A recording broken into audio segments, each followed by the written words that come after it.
नमस्कार, स्वागत है आपका यूनाइटेड टाइम्स में। मैं आपके साथ विमल आनंद। समाजवादी पार्टी कार्यालय पहुंची मैनपुरी, सांसद डिंपल यादव ने की प्रेस वार्ता। मैनपुरी पहुंची सांसद डिंपल यादव ने कुल 10 मेधावी छात्र छात्राओं को सम्मानित किया, तो वहीं पर सांसद डिंपल यादव ने सभी 10 मेधावी छात्र छात्राओं को लैपटॉप व प्रशस्ति पत्र देकर सम्मानित किया। जिसके बाद समाजवादी पार्टी कार्यालय पहुंची सांसद डिंपल यादव ने प्रेस वार्ता पर भाजपा सरकार पर निशाना साधा। उन्होंने पहलवानों के प्रदर्शन को लेकर किया बयान। कहा, पूरा भारत देश उनके साथ खड़ा है, मुझे लगता है कि वो सही हैं। न्यायालय में प्रक्रिया चल रही है, भाजपा को निर्दोषों के साथ खड़े होकर दोषियों के खिलाफ कार्यवाही करनी चाहिए। राज्यसभा सांसद हरिनाथ सिंह के ट्वीट पर पलटवार सांसद हरिनाथ का ट्वीट। अखिलेश प्रदेश की 80 सीटें जीतने का दावा कर रहे हैं तो केवल वाराणसी की सीट जीत कर दिखा दें, हम राजनीति से संन्यास ले लेंगे। डिंपल का बयान। इस तरह का बयान देने वाले लोग पहले खुद का अस्तित्व देख ले। सपा ने लोगों के बीच जाकर काम किया है, लेकिन भाजपा अपनी मैनिफेस्टो के वादे भी पूरे नहीं कर पाई। दलितों की जमीन पर अवैध कब्जों के सवाल पर डिंपल ने कहा, भाजपा सरकार जब से आई है तब से हमारे दलित भाई बहन पर उत्पीड़न के मामले बढ़े हैं। भाजपा को इसका संज्ञान लेना चाहिए, लेकिन भाजपा ऐसी सरकार है जो बातों का संज्ञान ही नहीं लेगी। प्रदेश में कानून व्यवस्था के सवाल पर कहा, आप एनसीबी के आंकड़े देख लें तो जब से भाजपा की सरकार आई है तब से क्राइम के मामले बढ़े हैं, लोगों में उत्पीड़न के मामले बढ़े हैं, भ्रष्टाचार बढ़ा है, निगेटिव चीजें लगातार उत्तर प्रदेश में बढ़ती जा रही हैं, रोजगार घटने हैं और जहां बेटियों को आगे बढ़कर घर से निकलकर काम करना चाहिए वो घटा है। शिक्षा, स्वास्थ्य सेवाएं घटी हैं।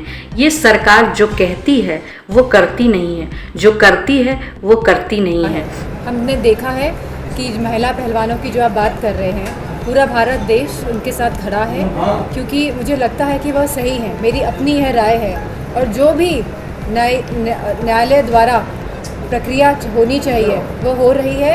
एफआईआर हुई है और मैं समझती हूँ एफआईआर के दम पे अब भाजपा को इस पे कदम आगे बढ़ाकर जो निर्दोष है उनके साथ खड़े होकर और जो दोषी है उनके साथ कार्रवाई करनी चाहिए। सांसद है यहाँ पे और यहाँ पे दलितों की जमीन पे लगातार कब्जे हो रहे हैं। राष्ट्रीय अध्यक्ष जी ने भी कहा था कि यहाँ की अगर रस्सी उठा के देखी जाए तो ज्यादातर यहाँ के बीजेपी के लोग भूमाफिया निकलेंगे। आप लगातार भाजपा की सरकार जब से आई है, हमारे दलित भाई बहनों पे, हमारे पिछड़े वर्ग के उत्पीड़न के मामले लगातार बढ़े हैं और महिलाएं भी इन उत्पीड़न मामलों से बची नहीं है। तो मैं समझती हूँ कि भाजपा को इन सब बातों का संज्ञान लेना चाहिए, लेकिन यह सरकार ऐसी सरकार है जो बातों का संज्ञान ही नहीं लेगी। मैम, लगातार समाजवादी पार्टी जाति जनगणना में हत्याएं हो रही हैं। अगर आप एनसीबी के आंकड़े निकाल लेंगे, जब से भाजपा की सरकार आई है तब से आप देखेंगे कि लगातार क्राइम के मामले बढ़े हैं, लोगों के उत्पीड़न के मामले बढ़े हैं, भ्रष्टाचार बढ़ा है। तो यह सब चीज़ें जो नेगेटिव चीज़ें हैं वो लगातार उत्तर प्रदेश में बढ़ती जा रही हैं और रोज़गार घटे हैं। जहाँ बेटियों को आगे बढ़ चढ़ के घरों से निकल के काम करना चाहिए वो घटा है। जहाँ शिक्षा का सवाल है, स्वास्थ्य का सवाल है, सभी सेवाएं जो और अच्छी होनी चाहिए थी वो घटी हैं। तो मेरा मानना है कि यह सरकार जो कहती है वो करती नहीं है और जो करती है वो कहती नहीं है। समाजवादी पार्टी लगातार जाति जनगणना की बात कहती है, जबकि भाजपा जाति जनगणना से दूर भाग रही है। क्या इनको डर है कि 2024 में अगर जाति जनगणना हो जाएगी तो हमारा जो काला चिट्ठा? मेरा मानना है कि सबको हक और सम्मान मिलना चाहिए। भारत एक लोकतांत्रिक देश है और सभी का अधिकार है सभी रिसोर्सेज पे, और सबको हक सम्मान मिलना चाहिए और समाजवादी पार्टी पक्ष में है जाति के जनगणना। जिसके तहत आज मैनपुरी 12वीं क्लास के जो मेधावी छात्र हैं यूपीएससी बोर्ड, सीबीएसई बोर्ड और आईसीएसई बोर्ड के, तो समाजवादी पार्टी द्वारा उन सभी छात्रों को लैपटॉप दिया गया है। कुल कितने बच्चे रहे जिनको? लगभग 10 बच्चे थे, जिसमें तीनों बोर्ड के बच्चे थे। तीनों बोर्ड के बच्चे थे। सांसद जी, मैनपुरी चूँकि आपका लोकसभा क्षेत्र भी है और मैनपुरी की राजनीति में भारतीय जनता पार्टी ने 2024 के लिए अपनी कमर कस ली है। आप वर्तमान सांसद हैं। पार्टी ट्वीट की राजनीति कर रही है। अब मैनपुरी की जनता जो सक्षम अधिकारी है वो भी कह रहे हैं कि समाजवादी पार्टी ट्वीट की राजनीति कर रही है। मैं समझती हूँ भाजपा खाली चरित्र हनन करना जानती है और वह इस तरह की बातें कह के हमारे राष्ट्रीय अध्यक्ष जी पर सीधे प्रहार करती है। और मैं नहीं समझती उत्तर प्रदेश में कोई भी और ऐसा नेता है जो जनता से डायरेक्ट संपर्क बना रहा है, जो लगातार जनता के बीच में जा रहा है, जो हर विधानसभाओं में घूम रहे हैं और लगातार लोगों की परेशानियों से लोग आ रहे हैं उनके पास अपनी परेशानियां बताने।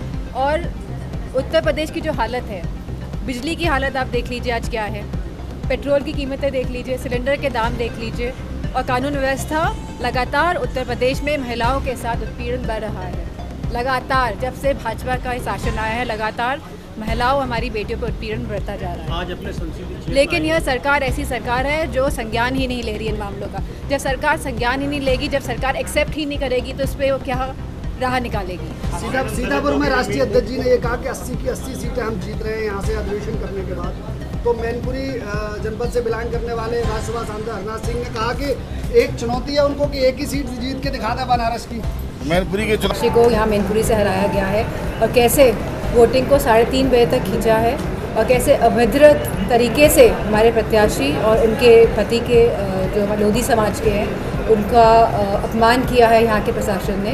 तो मैं समझती हूँ जनता तैयार है इस बार भारतीय जनता पार्टी को सबक सिखाने के लिए और सीख देने के लिए। सांसद जी, राज्यसभा सांसद ने एक बहुत बड़ा बयान दिया है। उन्होंने कहा है, राज्यसभा सांसद हरनाथ सिंह, उन्होंने कहा है कि अगर अखिलेश यादव बनारसी से 2024 में एक सीट जीत जाते हैं तो मैं राजनीति से इस्तीफा दे दूंगा और राज्यसभा सांसद से।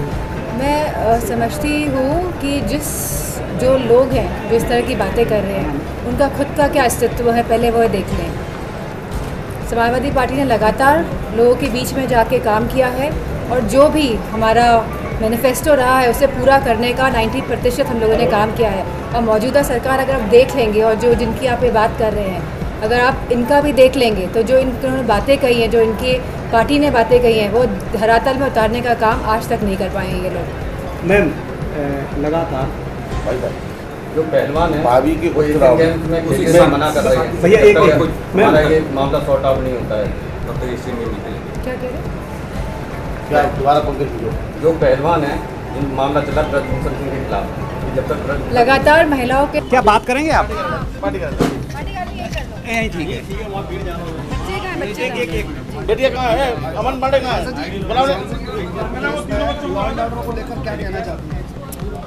मैं पहले से भी कह चुकी हूँ कि उत्तर प्रदेश में जो सरकार है वो ना लॉ एंड ऑर्डर पर ध्यान दे रही है, ना हमारी बच्चों की स्वास्थ्य और शिक्षा में ध्यान दे रही है, ना युवाओं के रोज़गार पे ध्यान दे रही है, ना किसानों की जो गाय की समस्या है, जो नील गाय की समस्या खास तौर पे अब देखी जा रही है, उस पर ध्यान दे रही है। लगातार इसमें गिरावट आ रही है और लोग बहुत ही उदासीन हैं।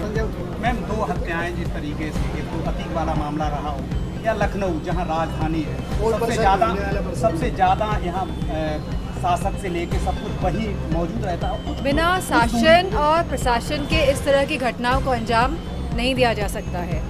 मेरा पूरा मानना है कि इसमें शासन और प्रशासन की अहम भूमिका रही है और हम सब जो यह हुआ है एक हिंदू होने के नाते जिस तरह। मैनपुरी से यूनाइटेड टाइम्स के लिए अवनीश शाक्य की रिपोर्ट।